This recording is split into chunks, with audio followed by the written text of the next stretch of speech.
Welcome in. It is game day, Saturday, February 5th, and you are watching Right on Q Sports.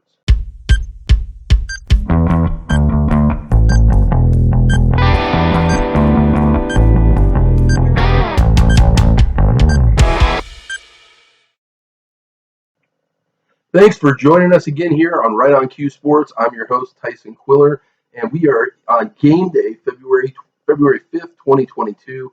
Good slate of games coming up today. Going to preview some of those games, and then I've got some interesting stuff I'm going to drop, college football related, as it directly relates to the Super Bowl coming up next weekend. First, though, I want to hit on this. Colorado State, in a game that I previewed for you in the last episode, they were able to get a huge win at home in the last seconds, 58-57 over San Diego State, and avenge that embarrassing loss from earlier in the year. This one was a defensive, grinded-out game, a ton of fun, a lot of physical, hard play. David Roddy and Matt Bradley just going back and forth. And at the end of the day, the Rams pulled it out at home at Moby, and just what an impressive, important game and win for Colorado State. They are securely into the NCAA tournament pretty much at this point. And so that's very exciting for the Colorado State Rams. I want to preview for you just a quick preview again of the games coming up today. At 10 a.m., number 17 UConn travels to Villanova. Number 12, I've got Villanova on the road in that one, at home in that one. Then also we got number 15 Illinois traveling to Indiana. Remember, this one's going to be closer than you think. But boy, Illinois is hot. I've got Illinois on the road. Then at noon on Longhorn Network, number 20 Iowa State travels to number 23 Texas. I think Texas doesn't have the scoring, and their defense won't be as elite as they've been. I've got Iowa State getting the win on the road on this one. At 2 p.m. on ESPN today, number 8 Baylor travels to number 10 Kansas on ESPN. I've got Kansas avenging their last game they played at Fog Allen. They got dominated by Kentucky. I think they bounce back and get the win here. At 3 p.m. on Fox today, we've got number 19 USC traveling to number 7 Arizona. I think Arizona is hot fire right now. They're going to probably blow out USC. Look, double-digit win here.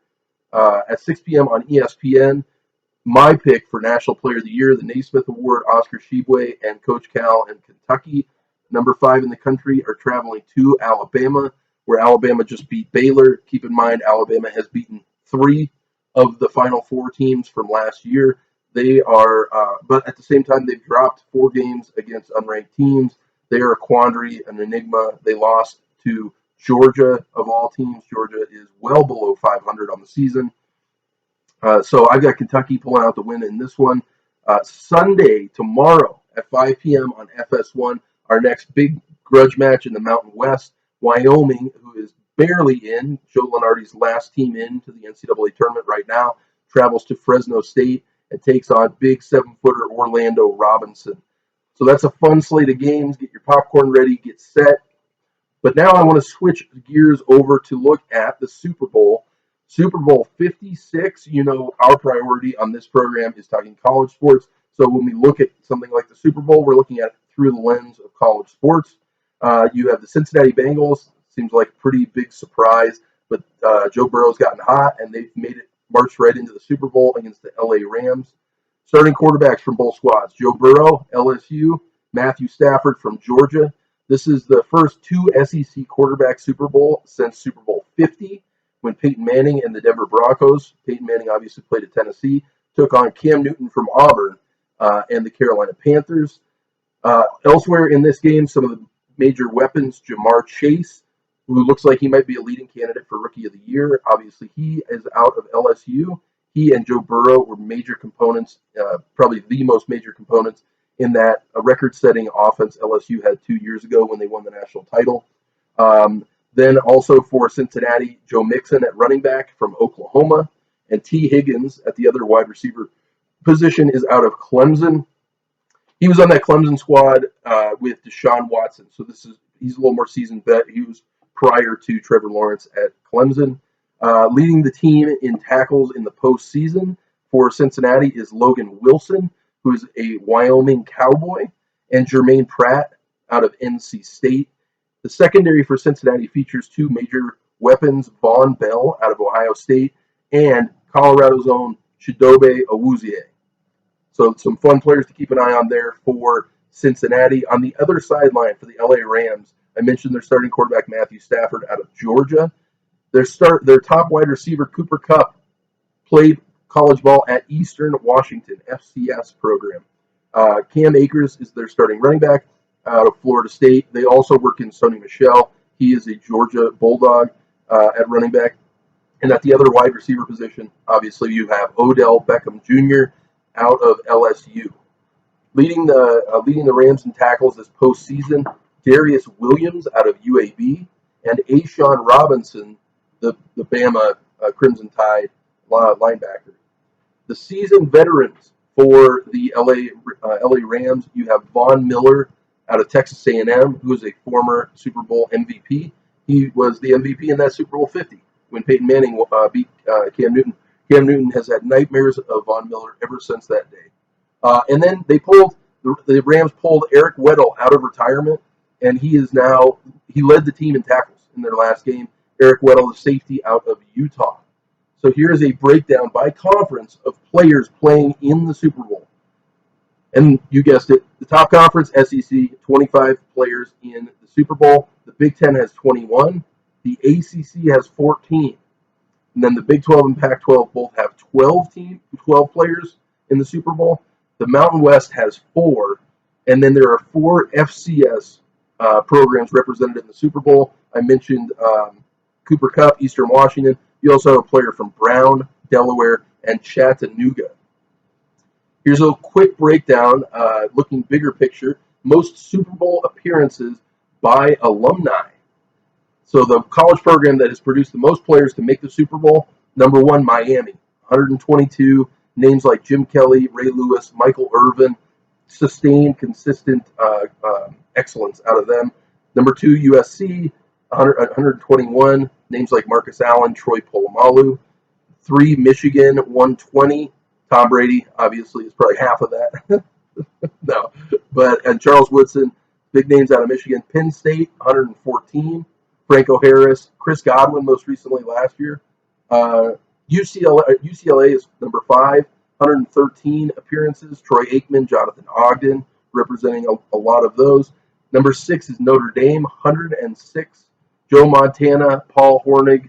Okay, more players from a little bit times past. Some of their bigger stars lately, Brady Quinn, Manti Te'o, have never made the Super Bowl. At number 7, Tennessee, 103. You got Peyton Manning, obviously, but then Jamal Lewis as well, the great running back that played with the Baltimore Ravens. At number 8, LSU, 102. Players like Joseph Adai, Tyrann Mathieu, now obviously Joe Burrow. At number 9, Georgia, 99 appearances. These names are Champ Bailey, Terrell Davis, the running back for the Broncos back when John Elway was the quarterback. At number 10, Nebraska, 99 appearances. Ndamukong Suh, Charles Mann, Terry Rozier. At number 11, Ohio State, 95 appearances. More recently, Nick Bosa, but previously players like Orlando Pace. And then at number 12, the 12th most appearances from any alma mater in the Super Bowl. You guessed it, the Colorado Buffaloes. Players like Daniel Graham, Christian Fourier leading the way in that front. Here's a quick look at what colleges represented the leading season leaders in statistics this year. This is regular season information.